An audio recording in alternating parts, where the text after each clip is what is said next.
Hi there, listeners. This is Ron, and Mike's with us tonight, and we have a special guest tonight. We call him Old Coot, but his name is Joe. Joe, how did you get this name, Old Coot, anyway? Well, it started off like this.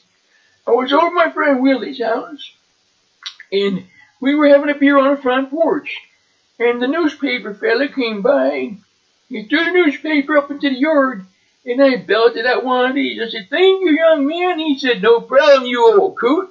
And, it's pretty much been history after that, other than my wife blabbing her mouth all around town.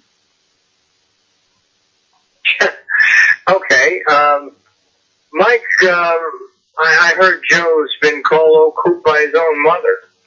That's what I heard, yeah. Questions for him on that? Yeah, Joe. How did you get called up by your mother? Well, it was like this. I wasn't quite the nice lad that I used to be, in my younger years. And my mother, God rest her soul, she said, "Stop acting like an old coot." And I said, "Okay, fine, Mom, I will." And, the name was history. After that, there was one blabbermouth on the block, and that's all it took, those girls talking.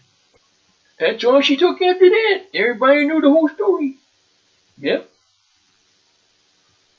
How about that? Yeah. Well, I heard you were married. How long were you married? I was married 35 years to the same woman. Well, that's a pretty good record.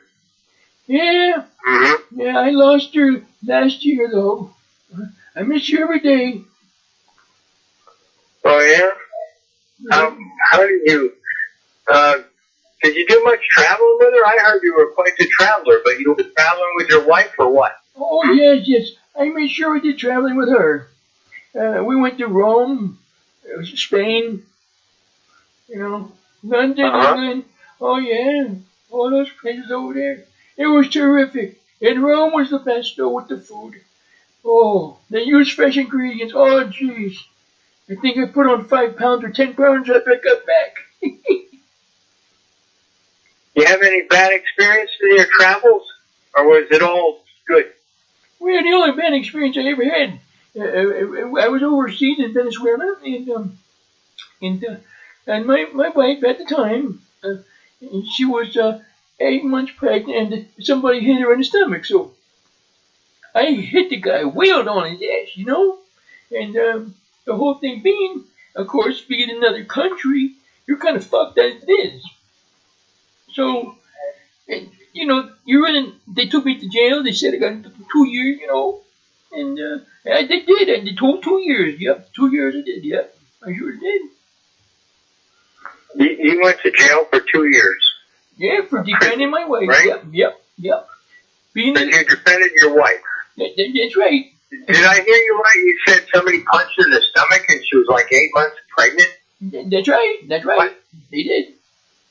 Oh, goodness. Yep. And that's something. And I got to do 2 years for defending her. So I'd do it all over again if she ever got pregnant, believe me.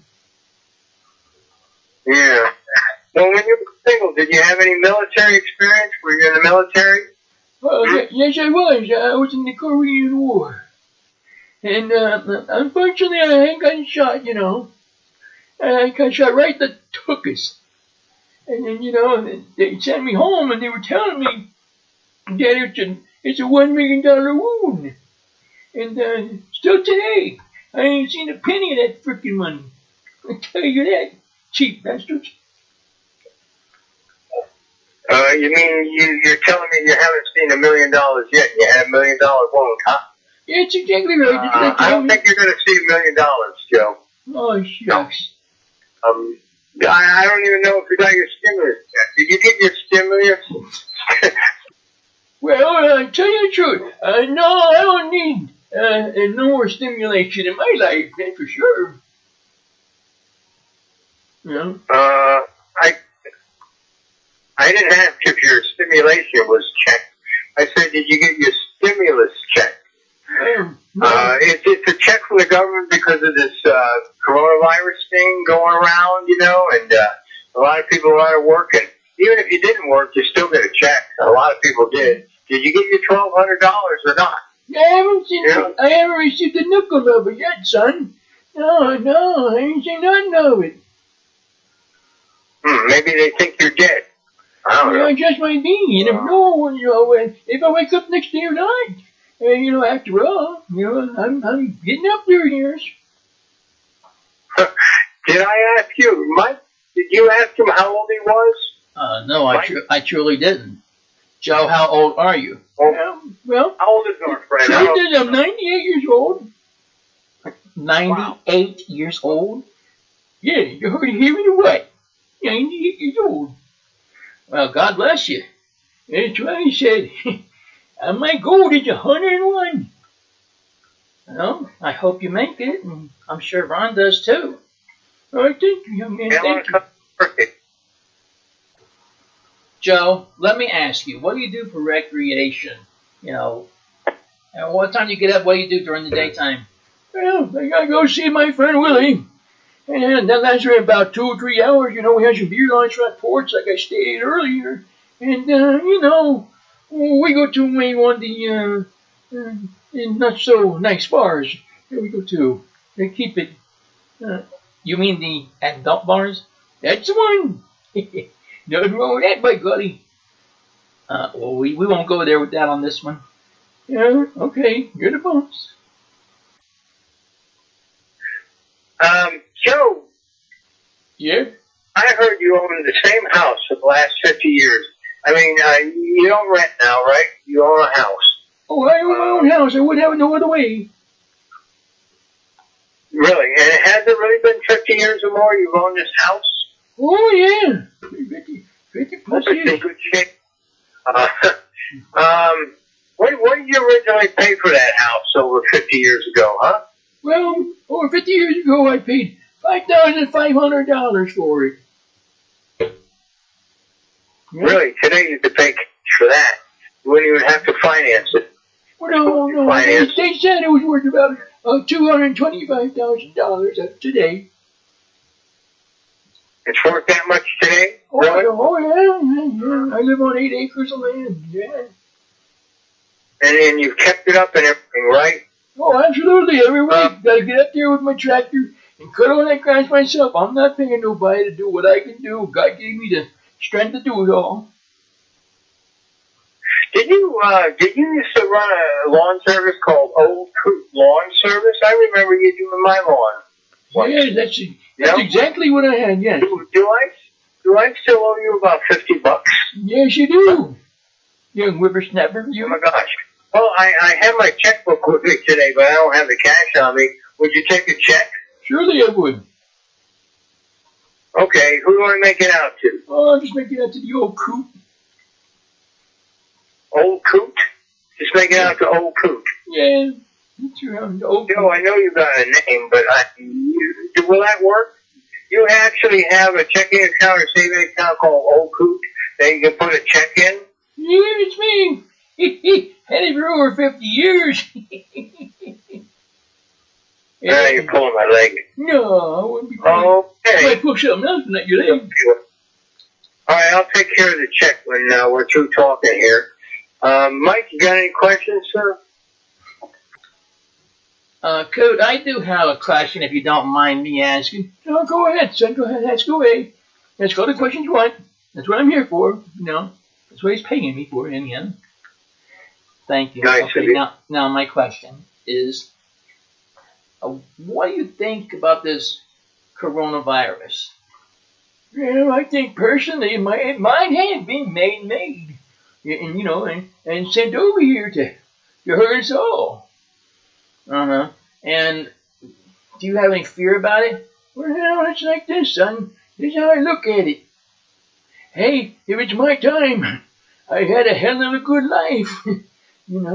I'll fight till the last dog eat that dog. What do you mean? I was born a fighter, and I'll die a fighter. And I'm sure people of America feel the same way. Well, Coot, let me tell you, I want to thank you for being on our broadcast today. And I also want to thank Ron for being on our broadcast today. Would you like to say anything final before we sign off, Coot? Yeah, I want to tell the listening audience, just be safe. Be careful. Please do.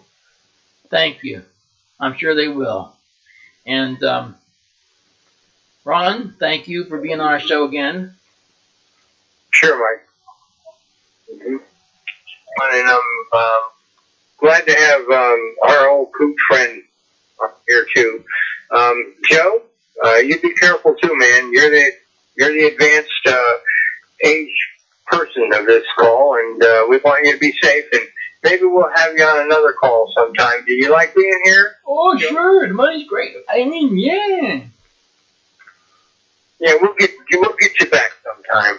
Okay? Yeah, sure. I don't know when, but there'll be another time. Sorry Carol couldn't make it here today, but next time we have you here, we'll have Carol here too. You'll meet with her, okay? Hey, sounds like a plan to me, brother.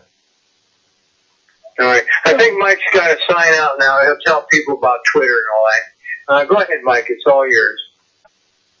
And I want y'all to feel free to email us or give us a hit back on Twitter, if you would. That's at capital DJ, capital M-I-C-H-A-E-L, capital D, and the letter 2. That's the number 2, pardon me. All right, we'd love to hear from your response.